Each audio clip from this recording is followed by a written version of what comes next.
സൈഡിലിരിക്കുമ്പോഴത്തേക്ക് പെട്ടെന്ന് എൻ്റെ അനിയത്തിക്ക് തോന്നി കൊച്ചിനെ അവിടെ നിന്നും മാറ്റാമെന്ന് തോന്നി. അങ്ങനെ അവൾ ഒരു സെക്കൻഡ് വ്യത്യാസത്തിൽ കൊച്ചിനെ മാറ്റുകയല്ല, അവിടുത്തെ ഫാൻ ഹാങ് ചെയ്തത് സംഭവം പൊട്ടി, ഫാൻ ഫുൾ സ്പീഡിൽ കറങ്ങിയ ഫാൻ നേരെ നിലത്ത് വന്ന് വീണു. അവൾ ഒരു സെക്കൻഡ് എൻ്റെ കൊച്ചിനെ എടുത്ത് മാറ്റിയില്ലായിരുന്നെങ്കിൽ എൻ്റെ കൊച്ചിന് ഇന്ന് എൻ്റെ കയ്യിൽ ഉണ്ടാവില്ലായിരുന്നു. അങ്ങനെ ആദ്യമായി തന്നെ മാതാവിനും തിരുക്കുമാരനും 1000 നന്ദി. എൻ്റെ പേര് ഹെന മേരി ജോയ്. ഞാൻ ആലുവയിൽ നിന്ന് വരുന്നു. ഞാൻ ഈ വർഷം മാർച്ച് 27-ാം തീയതിയാണ് ഉടമ്പടി എടുക്കുന്നത്. ഞാൻ ഒരു BSc നഴ്സാണ്. 2016-ലാണ് ഞാൻ പാസ് ഔട്ട് ആവുന്നത്. അന്ന് തുടങ്ങിയുള്ള എൻ്റെ വലിയൊരു ആഗ്രഹമാണ് വിദേശത്ത് ഒരു ജോലി നേടുക എന്നുള്ളത്. പക്ഷേ എൻ്റെ സാമ്പത്തികമായ ബുദ്ധിമുട്ടുകൾ കാരണം എനിക്കതിന് സാധിച്ചിരുന്നില്ല. അതിൻ്റെ കോച്ചിങ്ങിൻ്റെ ഫീസും എക്സാം ഫീസും ഒന്നും എനിക്ക് താങ്ങാവുന്നതിനപ്പുറമായിരുന്നു. അതുകൊണ്ട് ഞാൻ അതിനു വേണ്ടി ട്രൈ ചെയ്തിരുന്നില്ല. 2018 ഞാൻ OETക്ക് വേണ്ടി പ്രിപ്പയർ ചെയ്ത് ആദ്യമായിട്ട് OET എക്സാം എഴുതി. ഞാൻ ഒത്തിരി പ്രതീക്ഷയിലാണ് എക്സാം എഴുതിയത്. പക്ഷേ റിസൾട്ട് വന്നപ്പോൾ ഞാൻ വളരെയധികം നിരാശപ്പെട്ടു. ഞാൻ എക്സാമിന് ഫെയിലായി. അപ്പോൾ എന്നോട് എല്ലാവരും പറഞ്ഞു OET ഒക്കെ ക്ലിയർ ചെയ്യണമെങ്കിൽ ഇംഗ്ലീഷിൽ നന്നായിട്ട് ഹാൻഡിൽ ചെയ്യാനുള്ള കപ്പാസിറ്റി വേണം, എന്നാൽ മാത്രമാണ് OET ക്ലിയർ ചെയ്യാൻ പറ്റുള്ളൂ. എന്നെക്കൊണ്ട് സാധിക്കാത്ത കാര്യമാണ്, അതിന് പുറകെ പോകണ്ടെന്ന് എല്ലാവരും എന്നോട് പറഞ്ഞു. അപ്പം ഞാനും എന്നെ തന്നെ അത് പറഞ്ഞു പഠിപ്പിച്ചു. എനിക്ക് പറ്റാത്ത കാര്യമാണ്, ഗൾഫ് കൺട്രീസിലോട്ടുള്ള എക്സാം നോക്കാം, അതെനിക്ക് സാധിക്കും എന്നുള്ള രീതിയിൽ ഞാൻ നിന്നു. പിന്നീട് 3 വർഷങ്ങൾ പിന്നിട്ടു. എനിക്ക് ഒരു എക്സാമും ക്ലിയർ ചെയ്യാൻ പറ്റിയില്ല. അത് കഴിഞ്ഞ് 3-ാം വർഷവും സാമ്പത്തികമായ ബുദ്ധിമുട്ട് എന്നെ വളരെയധികം തളർത്തി. അപ്പം ഞാൻ വീണ്ടും OET എക്സാമിന് ഡേറ്റ് എടുത്തു. ഈ വർഷം ഫെബ്രുവരി 5-ാം തീയതിയാണ് ഞാൻ ഡേറ്റ് എടുത്തത്. അത് ഞാൻ കഴിഞ്ഞ പ്രാവശ്യത്തെ പോലെ മിസ്റ്റേക്കുകളൊന്നും വരരുത് എന്ന് വിചാരിച്ച് നന്നായിട്ട് പ്രിപ്പയർ ചെയ്ത് നന്നായിട്ട് പ്രാർത്ഥിച്ച് ഒരുങ്ങിയാണ് ഞാൻ ആ എക്സാമും പോയി എഴുതിയത്. റിസൾട്ട് വന്നപ്പോൾ വീണ്ടും ഞാൻ ഫെയിലായി. റൈറ്റിംഗ് സ്പീക്കിംഗ് എനിക്ക് കിട്ടി, റീഡിങ്ങും ലിസണിങ്ങും ഞാൻ ഫെയിലായി. എനിക്ക് വളരെയധികം നിരാശ വന്നു. കാരണം കഴിഞ്ഞ പ്രാവശ്യത്തെ പോലെയല്ല, ഇത്തവണ ഞാൻ നന്നായിട്ട് പ്രിപ്പയർ ചെയ്ത് എഴുതിയതാണ്, എനിക്ക് കിട്ടിയില്ല. അങ്ങനെ ഞാൻ എൻ്റെ കൂട്ടുകാരെ വിളിച്ച് ഈ സങ്കടം പറഞ്ഞപ്പോൾ വിളിക്കുന്ന എല്ലാവരും എന്നോട് പറയുന്നത്, നീ കൃപാസനത്തിലോട്ട് ചെല്ല്, ഉടമ്പടി എടുക്കുക, ഉറപ്പായിട്ടും നീ ഇൻ കേസ് എഴുതിയില്ലെങ്കിലും നിനക്ക് OET ക്ലിയർ ചെയ്യാൻ പറ്റും. വിളിക്കുന്ന എല്ലാവരും പറയുന്നത് ഈ ഒരു കാര്യമാണ്. സത്യം പറഞ്ഞാൽ കൃപാസനത്തെ പറ്റി ഞാൻ ആദ്യമേ കേട്ടിട്ടുണ്ട്. ഈ ഉടമ്പടി എനിക്ക് ചെറിയൊരു പേടിയുണ്ടായിരുന്നു. നമ്മൾ വെക്കുന്ന കണ്ടീഷൻസ് അത് പാലിക്കാൻ പറ്റുമോ എന്നുള്ളൊരു പേടിയൊക്കെ കാരണമാണ് ഞാൻ ഉടമ്പടി എടുക്കാതിരുന്നത്. രണ്ടാമത്തെ കാര്യം എന്ന് പറഞ്ഞിട്ടുണ്ടെങ്കിൽ, മാതാവായിട്ട് ഞാൻ ചെറിയൊരു പിണക്കത്തിലായിരുന്നു. 4-ാം വർഷം എക്സാം എഴുതുന്ന സമയത്ത് ഞാൻ എക്സാം എഴുതി അതിൻ്റെ റിസൾട്ടിന് വെയിറ്റ് ചെയ്യുവാണ്. ആ സമയത്താണ് എൻ്റെ ജീവിതത്തിൽ ഞാൻ ആദ്യമായിട്ട് വേളാങ്കണ്ണിക്ക് പോകുന്നത്.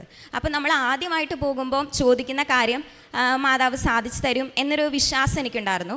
പക്ഷേ ആ എക്സാമിൻ്റെ റിസൾട്ട് വന്നപ്പോൾ എൻ്റെ ഫ്രണ്ട്സ് എല്ലാവരും പാസ്സായി. എനിക്ക് മാത്രം ഒരു സപ്ലി എക്സാം ഉണ്ടായിരുന്നു.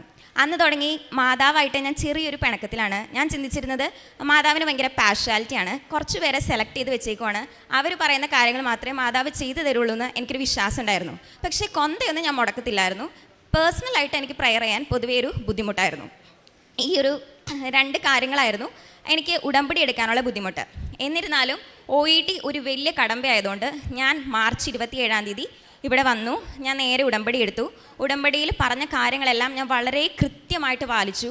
രാവിലത്തെ പ്രത്യക്ഷീകരണ പ്രാർത്ഥന, സന്ധ്യപ്രാർത്ഥനയ്ക്ക് ശേഷമുള്ള ഉടമ്പടി പ്രാർത്ഥന, പിന്നെ ചൊവ്വാഴ്ചകളിലുള്ള ഉടമ്പടി ധ്യാനം, ചൊവ്വയും ശനിയുമുള്ള ഫാസ്റ്റിങ്, കാരുണ്യ പ്രവർത്തികൾ, പത്രം വാങ്ങിച്ചത് ഡിസ്ട്രിബ്യൂട്ട് ചെയ്യുന്നത്, പിന്നെ ടെസ്റ്റിമണീസ് ഞാൻ കുറേയും കേൾക്കുമായിരുന്നു. OET ആണ് എൻ്റെ വലിയൊരു കടമ്പ. അപ്പോൾ അതുകൊണ്ട് ഞാൻ OET ടെസ്റ്റിമണീസ് ഒത്തിരി കേൾക്കുമായിരുന്നു. അങ്ങനെ ഈ കാര്യങ്ങളെല്ലാം ഞാൻ കൃത്യമായിട്ട് ഫോളോ ചെയ്തു. അതുപോലെ തന്നെ ഞാൻ OET നന്നായിട്ട് പഠിക്കുകയും ചെയ്തു. ഇതെല്ലാം കഴിഞ്ഞ് ഞാൻ എക്സാമിൻ്റെ ഹോൾ ടിക്കറ്റ് വന്ന് ഒരാഴ്ചയ്ക്ക് മുന്നേ ഇവിടെ വന്ന് അച്ഛനെ കാണാൻ വേണ്ടി വന്നു. അപ്പം OETക്ക് 4 മൊഡ്യൂളാണുള്ളത്. എനിക്ക് ലിസണിങ് ആണ് ഏറ്റവും കൂടുതൽ ബുദ്ധിമുട്ടുള്ള മൊഡ്യൂൾ. ഞാൻ ഇവിടെ വന്ന് പ്രാർത്ഥിക്കുമ്പോൾ ആദ്യം അച്ഛനെ കാണുന്നതിന് മുമ്പ് ഇവിടെ ഒരു ആരാധനയായിരുന്നു. ആരാധനയ്ക്ക് ഞാൻ പ്രാർത്ഥിക്കുമ്പോൾ അച്ഛൻ ഇങ്ങനെ പറയുന്നുണ്ട്, ഞാൻ പ്രാർത്ഥിക്കുന്ന ചൊല്ലിത്തരുന്ന പ്രാർത്ഥന ചൊല്ലി നിങ്ങൾ പ്രാർത്ഥിക്കണം എന്ന്. ചില വാക്കുകളൊന്നും എനിക്ക് കേൾക്കുന്നില്ല, എനിക്ക് തിരിച്ചു ചൊല്ലാനായിട്ട് പറ്റുന്നില്ല. അപ്പം ഞാൻ മാതാവിനോട് ചോദിച്ചു, മാതാവേ, ഈ ചെറിയ മലയാളം വാക്ക് പോലും എനിക്ക് ലിസൺ ചെയ്ത് എനിക്കത് ചൊല്ലാൻ പറ്റുന്നില്ല. അപ്പം ഞാൻ എങ്ങനെ ഒരു ഇൻ്റർനാഷണൽ എക്സാം OET ലിസണിങ് ഞാൻ എങ്ങനെ ക്ലിയർ ചെയ്യും, ഞാൻ എങ്ങനെ എഴുതും എന്ന് എനിക്ക് വളരെയധികം സങ്കടം വന്നു. ഞാൻ ഇവിടെ നിന്ന് പൊട്ടിക്കരഞ്ഞിട്ടാണ് ആ ആരാധന കൂടിയത്. അതിനുശേഷം ഞാൻ അച്ഛൻ്റെ അടുത്ത് വന്നപ്പോൾ അച്ഛൻ എൻ്റെ ചെവിക്ക് പിടിച്ചു ആദ്യം. അപ്പം ഞാൻ എൻ്റെ പൊട്ടബുദ്ധിക്ക് ചിന്തിച്ചത് എന്താണെന്ന് വെച്ചാൽ, ഉടമ്പടി ചെറുതായിട്ടൊക്കെ ഒന്ന് ഉഴപ്പിയിട്ടുണ്ട്. അപ്പോൾ അച്ഛൻ ഇവിടെ വന്നപ്പോൾ അച്ഛൻ്റെ ആ ഒരു കഴിവിൽ മനസ്സിലായിട്ടുണ്ടാവും ഉടമ്പടി ഉഴപ്പിയ കാര്യം. അപ്പോൾ അച്ഛൻ എൻ്റെ ചെവിക്ക് പിടിച്ചതെന്നാണ് ഞാൻ ആദ്യം വിചാരിച്ചത്. അപ്പോൾ എനിക്ക് അതും സങ്കടമായി. പക്ഷേ പോണ വഴിക്ക് എനിക്ക് കാറിലിരുന്നപ്പോൾ ആരോ എൻ്റെ മനസ്സിലിങ്ങനെ പറയുവാണ്, അച്ഛൻ അത് നിന്നെ വഴക്കായിട്ട് പിടിച്ചതല്ല, നിനക്ക് ബുദ്ധിമുട്ട് ലിസണിങ് അല്ലേ, ഉറപ്പായിട്ടും അച്ഛൻ നിൻ്റെ ചെവിക്ക് പിടിച്ച് ബ്ലെസ് ചെയ്തതാണ്, അങ്ങനെ ചിന്തിക്കാൻ പറഞ്ഞു. അങ്ങനെ ഞാൻ അതിൽ ഉറച്ചു വിശ്വസിച്ചു. ജൂൺ 11 എൻ്റെ എക്സാം. ഞാൻ എക്സാമിൻ്റെ അന്ന് രാവിലെ എഴുന്നേറ്റ് പ്രത്യക്ഷീകരണ പ്രാർത്ഥന ചൊല്ലി, മെഴുകുതിരി കത്തിച്ചു പിടിച്ച് അത് ചൊല്ലി. അതിനുശേഷം എൻ്റെ കാര്യങ്ങളെല്ലാം കഴിഞ്ഞിട്ട് തേൻ കുടിച്ചു. പിന്നെ തൈലം ഞാൻ ചെവിയിലും സ്പീക്കിങ്ങിന് വേണ്ടി തൊണ്ടയിൽ, നെറ്റിയിൽ, കണ്ണിൽ, അങ്ങനെ തൈലം എല്ലാം കഴിഞ്ഞ് ബൈബിൾ വായിച്ച് എല്ലാം കഴിഞ്ഞിട്ടാണ് ഞാൻ എക്സാമിന് ചെന്നത്. എനിക്ക് ഭയങ്കര വിശ്വാസമായിരുന്നു. കാരണം ഞാൻ ഇത്രയും കൃത്യതയോടുകൂടി എല്ലാം ചെയ്തതുകൊണ്ട് 2 പ്രാവശ്യത്തെ വെച്ച് നോക്കുമ്പോൾ ഇത്തവണ എനിക്ക് ഭയങ്കര ഈസി ആയിരിക്കും എക്സാം എന്ന് ഞാൻ പ്രതീക്ഷിച്ചു. എക്സാം ഹാളിൽ കയറി എനിക്ക് മൊഡ്യൂൾസ് എല്ലാം കിട്ടി. ഞാൻ വളരെയധികം ഡിപ്രസ്ഡ് ആയിപ്പോയി. ഇത്രയും ടഫായിട്ടുള്ളൊരു എക്സാം ഞാൻ 2 പ്രാവശ്യം എഴുതിയിട്ടില്ല. കാരണം ഫസ്റ്റ് അറ്റംപ്റ്റും സെക്കൻഡ് അറ്റംപ്റ്റും എനിക്ക് ഭയങ്കര ടഫായിരുന്നെങ്കിലും അതിനേലും ടഫായിട്ടൊരു എക്സാമാണ് മാതാവ് എൻ്റെ ഫ്രണ്ടിൽ തന്നത്. ഞാൻ സത്യമായിട്ട് മാതാവിനോട് ചോദിച്ചു, വീണ്ടും എന്നെ പരീക്ഷിക്കാൻ വേണ്ടിയാണല്ലേ, ഇനിയൊരു എക്സാം എഴുതാനായിട്ട് എൻ്റെ കയ്യിൽ 10 പൈസയില്ല, അതുകൊണ്ട് വീണ്ടും എന്നെ കഷ്ടപ്പെടുത്തരുതെന്ന് ഞാൻ പ്രാർത്ഥിച്ചു. പക്ഷേ എക്സാം ഹാളിൽ എനിക്കൊരു വ്യത്യാസം തോന്നിയത് എന്താണെന്ന് വെച്ചാൽ, ഞാൻ കേൾക്കുന്ന ചില വാക്കുകൾ പക്ഷേ എഴുതുന്നത് വേറെ രീതിയിലാണ്. ഞാനിപ്പോൾ ഒരു വാക്ക് കേട്ടാൽ ഞാൻ എഴുതുന്നത് വേറെ രീതിയിലാണ്. പിന്നെ ഞങ്ങൾക്ക് ബിയും സിയും പാർട്ടുണ്ട് ലിസണിങ് റീഡിങ്ങിൽ. അതിൽ മൾട്ടിപ്പിൾ ചോയ്സ് ക്വസ്റ്റ്യൻ ആയിരിക്കും. ഇപ്പം നമ്മളൊരു ഓഡിയോ കേൾക്കുന്നു, എന്നിട്ട് നമ്മളത് മാർക്ക് ചെയ്യണം, എ ആണോ ബി ആണോ സി ആണോ. ഞാൻ കേൾക്കുന്ന ഓഡിയോയിൽ എൻ്റെ ആൻസർ സി ആണെങ്കിൽ ഞാൻ മാർക്ക് ചെയ്യുന്നത് ബി ആയിരിക്കും. വേറെ ആരോ എന്നെക്കൊണ്ട് ചെയ്യിക്കുന്ന മാതിരി എനിക്ക് ഫീൽ ചെയ്തു. അതുകൊണ്ട് ലിസണിങ് റീഡിങ് ഞാനങ്ങ് ഉപേക്ഷിച്ചു. കാരണം എൻ്റെ കയ്യിൽ നിന്ന് കംപ്ലീറ്റ് പോയി. പിന്നീട് റൈറ്റിംഗ് ആണ് കിട്ടിയത്. അതും ഞാൻ പ്രതീക്ഷിച്ച പോലെ ആയിരുന്നില്ല, അതും പോയി. എനിക്ക് കോൺഫിഡൻ്റ് ഉണ്ടായിരുന്ന മൊഡ്യൂൾ എന്ന് പറഞ്ഞാൽ സ്പീക്കിംഗ് ആണ്. പക്ഷേ അതും ഓപ്പോസിറ്റായിട്ട് സംഭവിച്ചു. എനിക്ക് ഒട്ടും കോപ്പറേറ്റീവ് അല്ലാത്ത ഒരു എക്സാമിനറെ കിട്ടി. ഞാൻ പറയുന്നതിൻ്റെ ഓപ്പോസിറ്റായിട്ടാണ് എൻ്റെ എക്സാമിനർ എന്നോട് സംസാരിച്ചുകൊണ്ടിരുന്നത്. അപ്പോൾ 4 മൊഡ്യൂളും എൻ്റെ കയ്യിൽ നിന്ന് കംപ്ലീറ്റ് ആയിട്ട് പോയി. ഞാൻ ഇറങ്ങി വന്നത് പൊട്ടിക്കരഞ്ഞുകൊണ്ടാണ്. അപ്പോൾ എൻ്റെ ഹസ്ബൻഡ് പറഞ്ഞു, കുഴപ്പമില്ല, ഇനിയും നമുക്ക് ട്രൈ ചെയ്യാം, എന്തായാലും നീ സങ്കടപ്പെടണ്ടെന്ന് പറഞ്ഞു. എന്നാലും എനിക്ക് ഉടമ്പടി എടുത്തതിൽ ഒരു വിശ്വാസം ഉണ്ടായിരുന്നു. ഞാൻ ഇത്രയും കൃത്യതയോടെ ചെയ്തതല്ലേ, എൻ്റെ കയ്യിൽ നിന്നെല്ലാം പോയി, ഇനി മാതാവ് നോക്കിക്കോളും എന്നൊരു വിശ്വാസം ഉണ്ടായിരുന്നു. അത് കഴിഞ്ഞ് റിസൾട്ടിന് വേണ്ടി 19 ദിവസത്തെ കാത്തിരിപ്പാണ്. ആ 19 ദിവസം ഞാൻ ചൊവ്വാഴ്ചകളിൽ ലൈവായിട്ടുള്ള ധ്യാനവും അല്ലാത്ത ദിവസങ്ങളിൽ റെക്കോർഡഡ് ആയിട്ടുള്ള റിട്രീറ്റും യൂട്യൂബിൽ കിടപ്പുന്നുണ്ട്. അതെല്ലാം ഞാൻ കൂടി ഞാൻ പൊട്ടിക്കരഞ്ഞ് പ്രാർത്ഥിച്ചത് മാതാവിന് മാത്രമേ അറിയുള്ളൂ.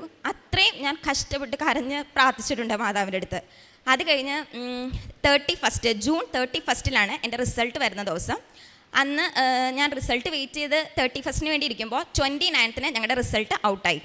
അങ്ങനെ റിസൾട്ട് നോക്കാൻ വേണ്ടി ഞാൻ ആദ്യം കാശ് രൂപം കയ്യിലെടുത്തു. എന്നിട്ട് ഞാൻ മാതാവിനോട് പ്രാർത്ഥിച്ചു, എനിക്കൊരു UK സ്കോറെങ്കിലും തരണം.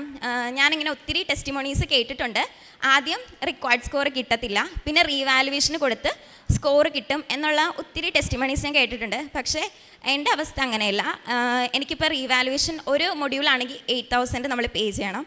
അപ്പോൾ റീവാലുവേഷനിൽ കിട്ടാനുള്ളൊരു സിറ്റുവേഷൻ അല്ല എനിക്ക്.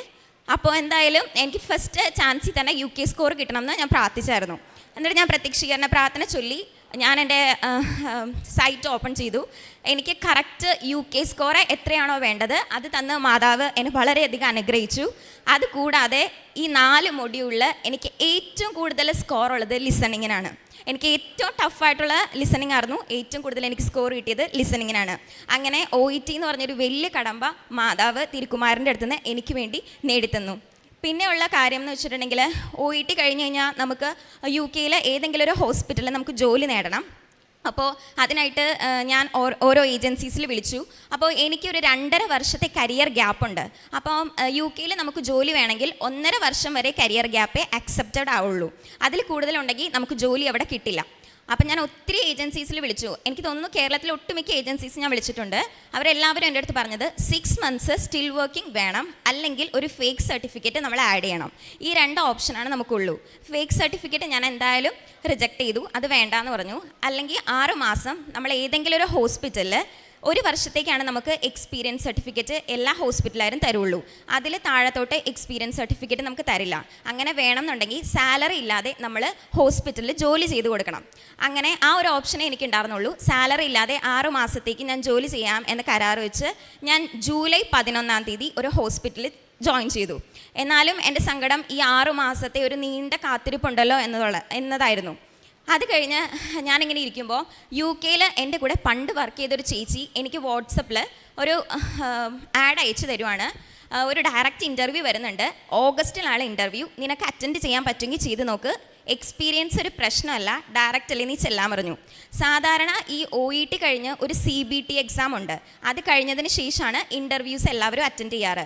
പക്ഷേ ഞാൻ CBT ക്ലിയർ ചെയ്യാത്തതുകൊണ്ട് എനിക്ക് ഒരു ബുദ്ധിമുട്ടുണ്ടായിരുന്നു. അപ്പം ഞാൻ ഏജൻസിയിൽ അവരുടെ വിളിച്ചപ്പോൾ അവർ പറഞ്ഞു, നീ വന്ന് അറ്റൻഡ് ചെയ്യ്, കിട്ടുവാണെങ്കിൽ കിട്ടട്ടെ, അല്ലെങ്കിൽ കുഴപ്പമില്ല, നെക്സ്റ്റ് ഞങ്ങൾ ഷെഡ്യൂൾ ചെയ്ത് വിളിക്കാമെന്ന് പറഞ്ഞു. അങ്ങനെ ഞാൻ ആ ഇൻ്റർവ്യൂവിന് മാതാവിനെ മുറുകെ പിടിച്ച് കാശ് രൂപം കൈ പിടിച്ച് ഞാൻ പോയി ഇൻ്റർവ്യൂ അറ്റൻഡ് ചെയ്തു. അവിടെ എല്ലാവരും CBT ക്ലിയർ ചെയ്ത കാൻഡിഡേറ്റ് ആയിരുന്നു. ഞാൻ മാത്രമാണ് CBTയുടെ ക്ലാസ് പോലും അറ്റൻഡ് ചെയ്തിട്ടില്ല. അങ്ങനെ ഞാൻ അവിടെ ഇൻ്റർവ്യൂ അറ്റൻഡ് ചെയ്തു. എനിക്ക് ഫസ്റ്റ് ഇൻ്റർവ്യൂ തന്നെ സെലക്ഷൻ കിട്ടി. അത് UK പ്രൈവറ്റ് ഹോസ്പിറ്റലല്ല, UK ഗവൺമെൻറ്റിൻ്റെ ഹോസ്പിറ്റലിലേക്കുള്ള ഇൻ്റർവ്യൂ ആണ് എനിക്ക് സെലക്ഷൻ കിട്ടിയത്. എല്ലാ ഏജൻസീസും 6 മാസത്തെ ഒരു സ്റ്റിൽ വർക്കിംഗ് ഉണ്ടെങ്കിലേ പറ്റൂ എന്ന് പറഞ്ഞ സ്ഥലത്ത് മാതാവ് വെറും 2 ആഴ്ചത്തെ വ്യത്യാസത്തിൽ എനിക്കൊരു ഇൻ്റർവ്യൂ ഷെഡ്യൂൾ ചെയ്ത് തന്നു, അതെന്നെ പാസ്സാക്കി തന്നു. പിന്നീടുള്ള CBT എക്സാമാണ്, അതും എനിക്ക് ഭയങ്കര ബുദ്ധിമുട്ടായിരുന്നു. പക്ഷേ ഫസ്റ്റ് അറ്റംപ്റ്റിൽ ഞാൻ CBT ക്ലിയർ ചെയ്തു. OET തേർഡ് അറ്റംപ്റ്റ് ആയിരുന്നെങ്കിൽ ഫസ്റ്റ് അറ്റംപ്റ്റ് ഞാൻ CBT ക്ലിയർ ചെയ്തു. പിന്നീടുള്ള പ്രോസസ്സിംഗ് ഒക്കെ വളരെ ഫാസ്റ്റായിരുന്നു. ഇപ്പം ഞാൻ ഈ അൾത്താരയിൽ നിൽക്കുന്നത് എൻ്റെ ടിക്കറ്റും എൻ്റെ വിസയും എല്ലാം കയ്യിൽ വെച്ചുകൊണ്ടാണ്. ഞാൻ ഈ തിങ്കളാഴ്ച UK പോവാണ്, അതായത് ഒക്ടോബർ 31. എൻ്റെ മാഡംസ് എല്ലാം എന്നോട് ചോദിച്ചു, ഇത്രയും ഫാസ്റ്റായിട്ട് ഒരു പ്രോസസ്സിങ് ഇതുവരെ നടന്നിട്ടില്ല, എന്താണ് ഇതിൻ്റെ കാരണം എന്ന്. അതുകൊണ്ട് എൻ്റെ മാതാവിനും തിരുക്കുമാരനും ഒത്തിരി നന്ദി. പിന്നെ അതുകൂടാതെ എനിക്ക് വേറൊരു അനുഗ്രഹം സാധിച്ചതെന്ന് വെച്ചിട്ടുണ്ടെങ്കിൽ, എനിക്ക് 9 വർഷമായിട്ട് വലത് കാലിൻ്റെ മുട്ടിന് ഭയങ്കര വേദന ഉണ്ടായിരുന്നു. അതുകൊണ്ട് എനിക്ക് മുട്ട് കുത്താനോ ചമ്പളം അടിഞ്ഞിരിക്കാനോ ഒന്നും പറ്റത്തില്ല. ഇന്ത്യൻ ടോയ്ലറ്റ് ഒന്നും എനിക്ക് യൂസ് ചെയ്യാൻ പറ്റത്തില്ലായിരുന്നു. അങ്ങനെ ഞാൻ വളരെയധികം ബുദ്ധിമുട്ടിയായിരുന്നു. അങ്ങനെ ഞാൻ ഡോക്ടേഴ്സിനെ പോയി കണ്ടു, എക്സ്റേ എടുത്തു, കുഴപ്പമില്ല, ബ്ലഡ് ടെസ്റ്റ് ചെയ്തു, കുഴപ്പമില്ല. പിന്നെ ഡോക്ടർ പറഞ്ഞു MRI ചെയ്യാൻ. അങ്ങനെ ഞാൻ MRI ചെയ്തു. MRI ചെയ്തപ്പോഴത്തേക്കും അവർ പറഞ്ഞത് തണുപ്പ് കാലങ്ങളിൽ കണ്ടുവരുന്ന ഒരു സന്ധിവാതമാണ്, അതാണ് അതിൻ്റെ കാരണം. തണുപ്പിൽ മാത്രമേ വരുള്ളൂ, നമുക്ക് കംപ്ലീറ്റ് ആയിട്ട് അത് ക്യൂർ ചെയ്യാൻ പറ്റത്തില്ല, എന്നാലും നമുക്കിത് പ്രിവെൻറ്റ് ചെയ്യാം. അതിന് കുറച്ച് മെഡിസിൻസും പിന്നെ ഇടയ്ക്കിടയ്ക്കുള്ള ബ്ലഡ് ടെസ്റ്റും ആണ് അതിൻ്റെ പ്രിവെൻറ്റീവ് മെഷർ എന്ന രീതിയിൽ പറഞ്ഞു. അങ്ങനെ ഞാനത് ഫോളോ ചെയ്തു. അങ്ങനെയാണ് ഞാൻ ഉടമ്പടിയിൽ ഇത് വെക്കുന്നത്. അതിനുശേഷം ഞാൻ മെഡിസിൻസും എടുത്തിട്ടില്ല, ബ്ലഡ് ടെസ്റ്റും ചെയ്തിട്ടില്ല. ഇപ്പം എനിക്ക് മുട്ടുകുത്താം, ചമ്പളം പിടിഞ്ഞിട്ടിരിക്കാം, ഇന്ത്യൻ ടോയ്ലറ്റ് എനിക്ക് യൂസ് ചെയ്യാം, കാലിൽ യാതൊരു ബുദ്ധിമുട്ടും എൻ്റെ ഇല്ല. വലത്ത് കാലിൻ്റെ മുട്ടുവേദന കംപ്ലീറ്റ് ആയിട്ട് അമ്മ മാതാവ് എടുത്തു മാറ്റി. പിന്നെ ഞാൻ വെച്ചിരുന്നത് എൻ്റെ കുടുംബത്തിൻ്റെ ആരോഗ്യവും ആയുസ്സിനും വേണ്ടിയിട്ടായിരുന്നു. അതിന് ഒത്തിരി അനുഗ്രഹങ്ങൾ എനിക്ക് തന്നിട്ടുണ്ട്. അതിൽ ഒരു 1-2 കാര്യങ്ങൾ എനിക്ക് പറയണമെന്നുണ്ട്. എൻ്റെ കൊച്ചിന് 1.5 വയസ്സാണ്. അപ്പം ഹോളിൽ അവളൊരു ദിവസം ഫാൻ ഫുൾ സ്പീഡിൽ കറങ്ങുവാണ്. ഫാനിൻ്റെ തൊട്ട് ചോട്ടിൽ അവൾ മലന്ന് കിടന്ന് കളിക്കുവാണ്. അനിയത്തി സൈഡിലോട്ട് നിൽക്കുവാണ്. സൈഡിലിരിക്കുമ്പോഴത്തേക്ക് പെട്ടെന്ന് എൻ്റെ അനിയത്തിക്ക് തോന്നി കൊച്ചിനെ അവിടെ നിന്നും മാറ്റാമെന്ന് തോന്നി. അങ്ങനെ അവൾ ഒരു സെക്കൻഡ് വ്യത്യാസത്തിൽ കൊച്ചിനെ മാറ്റുകയല്ല, അവിടുത്തെ ഫാൻ ഹാങ് ചെയ്തത് സംഭവം പൊട്ടി. ഫാൻ ഫുൾ സ്പീഡിൽ കറങ്ങിയ ഫാൻ നേരെ നിലത്ത് വന്ന് വീണു. അവൾ ഒരു സെക്കൻഡ് എൻ്റെ കൊച്ചിനെ എടുത്ത് മാറ്റിയില്ലായിരുന്നെങ്കിൽ എൻ്റെ കൊച്ചിന് ഇന്ന് എൻ്റെ കയ്യിൽ ഉണ്ടാവില്ലായിരുന്നു. അങ്ങനെ ഒത്തിരി വലുതും ചെറുതായിട്ടുള്ള കാര്യങ്ങൾ മാതാവ് എനിക്ക് തന്ന് അനുഗ്രഹിച്ചിട്ടുണ്ട്. മാതാവിനും തിരുക്കുമാരനും കോടാനുകോടി നന്ദി.